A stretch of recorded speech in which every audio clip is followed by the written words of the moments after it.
Hello, I'm Mercedes Stevenson, and this is the West Block Politics, Perspectives and Players. On Tuesday, the British Parliament is expected to vote on a new Brexit deal, but few believe that Prime Minister Theresa May's deal will pass next week. And as the clock ticks towards the March 29th Brexit deadline, what does it all mean? Joining me now from Perth, Australia to talk about this is Richard Whitman, Professor of Politics and International Relations at the University of Kent, normally in England.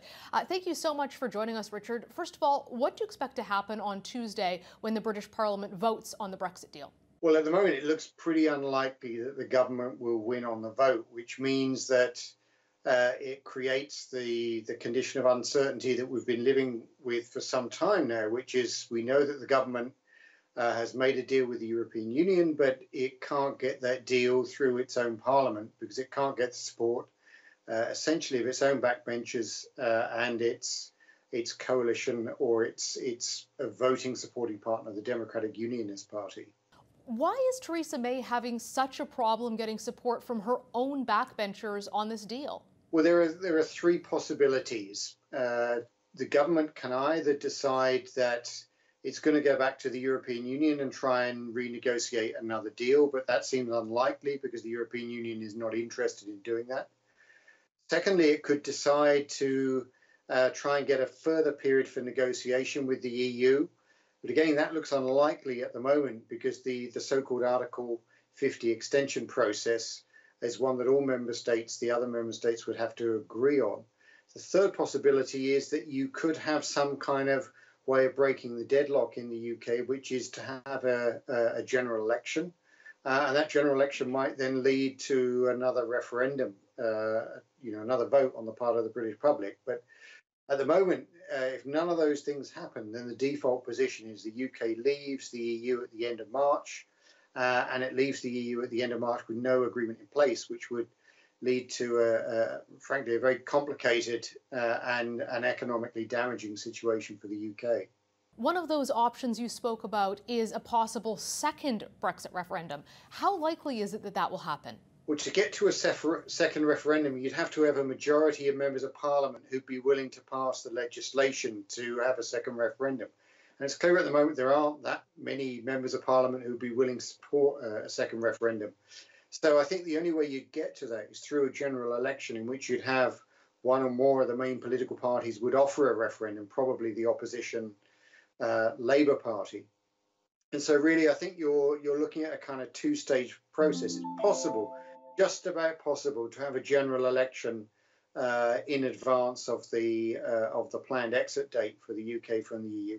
It isn't possible to have a referendum because the legislation and so on that would be needed and the timescale needed to set up a referendum. So you'd also be looking at the UK having to ask for an extension for its departure date from the EU. So it's a very, very untidy situation, but I think it really looks like there may well have to be a sort of going back to the public in some way or another. And my prediction would be the greater likelihood is for a general election than anything else. At the same time, we have this deadline for Brexit set for March 29th. Could this happen by the deadline?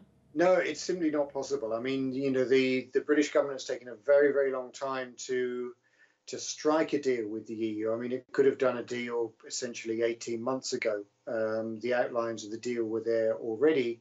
It's been domestic political problems which have held up the ability of the government to do the final deal with the EU. And those domestic political problems haven't gone away. I mean, essentially, the Prime Minister has adopted a position in which he's sought to kick the can down the road in the hope that as you get closer to the deadline, many of our parliamentarians would start to see sense and avoid the so-called no deal scenario. But it doesn't look like they're interested in backing down. And at the same time, the opposition Labour Party has a keen interest in having a general election. So it doesn't want to make things easy for the government. In terms of the European Union, if within the UK there is no deal, what does that mean for the EU and its relationship with the UK?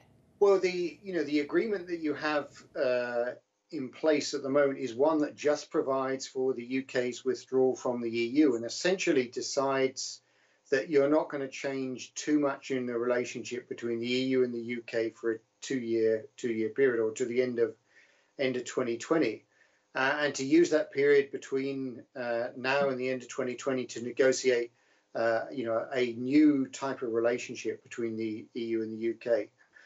What you have got in place on the EU side is that they have legal measures that they've prepared, which would allow for a sort of bare bones trade and so on to go on between the UK and the EU. But whatever happens, the two sides are going to have to come together and to reach some kind of agreement. And from the EU's perspective, they want the withdrawal agreement because it's a tidying up exercise. But as I say, there's an automatic exit date in place anyway.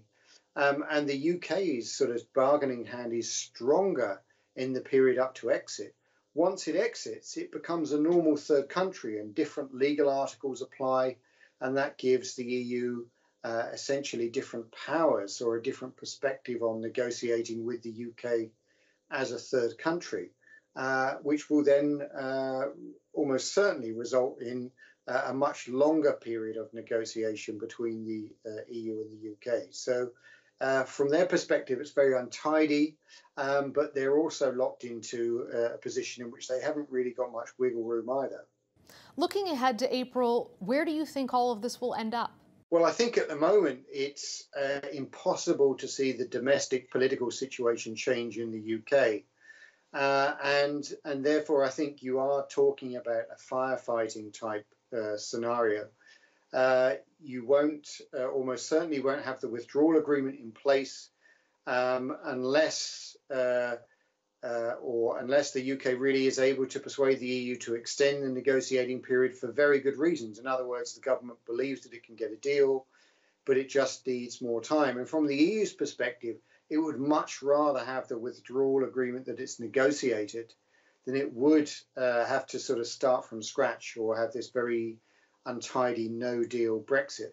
So from the EU side, I think they're going to have to make a calculation as to how you can seek to minimise damage in what is a very, very unsatisfactory situation. And if there's anything that they can discern in the sort of UK political scene that might allow them to consider offering this extension or a limited extension to the Article 50 negotiating period, because they think a deal might be done. But as I say, from my perspective, I think it's very difficult to imagine a deal getting through the UK Parliament at the moment, or certainly the existing agreement that's been negotiated through the UK Parliament. How will all of this impact the UK economically and also in terms of its trade relationships around the world?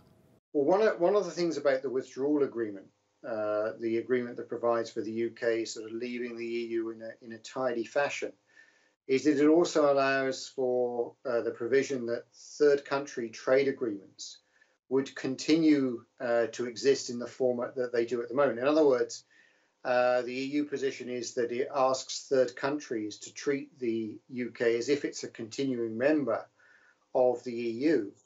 And that's one of the important aspects of the withdrawal agreement for third countries. You know, this is obviously a dispute between the EU and the UK, but there is also the potential for collateral damage in terms of third countries. So in the absence of that agreement, then the UK is obviously a member of the WTO, but the WTO terms of trade obviously don't provide for most of the kind of technical requirements, for example, when it comes to air travel and so on, which are currently covered for the UK with the agreements that the EU has with third countries. So, you know, there is also a considerable possibility for third country disruption if you don't see the withdrawal agreement in place. How optimistic are you in terms of what lies ahead for the UK in the next few months in terms of some sort of resolution on Brexit? Well, I think one of the things that we will see in the UK, I mean, you know, let's say the most optimistic scenario, which is the withdrawal agreement in some way gets through, even if it's on a delayed time frame, you have this EU-UK agreement in place. Then what you will almost certainly see in the UK is a change of Prime Minister, which may then trigger a general election in the UK, which will be a closely fought general election. And that then creates, again, future uncertainty about the UK's relationship with the EU, because it's perfectly possible that going into another general election, the UK political parties are going to offer quite different prospectuses on the the future relationship with the EU. And I think the pattern for the future of British politics for the foreseeable future is essentially a divide between the parties, or what the parties offer in terms of closer or more distant relationships with the EU, because that mirrors really public sentiment. You know, at the moment, the real cleavage issue when you look at public opinion is on this question of the relationship with the EU, and you can see that the parties will need to position themselves accordingly. Thanks so much, Mr. Whitman, for joining us. That's all the time we have for today. I'm Mercedes Stevenson for the West Block.